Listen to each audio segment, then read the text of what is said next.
بسم الله الرحمن الرحيم. يسبح لله ما في السماوات وما في الأرض، الملك القدوس العزيز الحكيم. هو الذي بعث في الأميين رسولا منهم يتلو عليهم آياته ويزكيهم ويعلمهم الكتاب والحكمة وإن كانوا من قبل لفي ضلال مبين. وآخرين منهم لما يلحقوا بهم وهو العزيز الحكيم.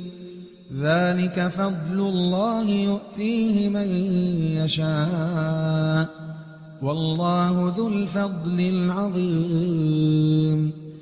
مثل الذين حملوا التوراة ثم لم يحملوها كمثل الحمار يحمل أسفارا، بئس مثل القوم الذين كذبوا بآيات الله والله لا يهدي القوم الظالمين.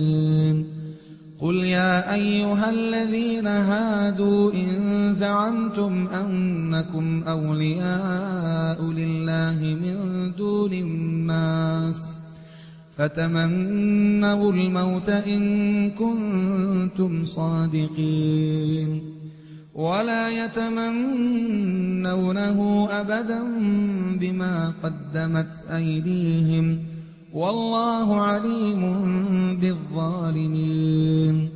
قل إن الموت الذي تفرون منه فإنه ملاقيكم ثم تردون إلى عالم الغيب والشهادة فينبئكم بما كنتم تعملون.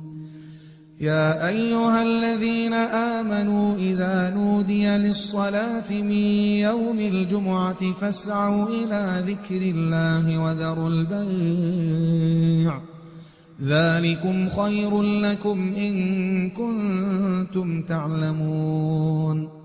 فإذا قضيت الصلاة فانتشروا في الأرض وابتغوا من فضل الله واذكروا الله كثيرا لعلكم تفلحون.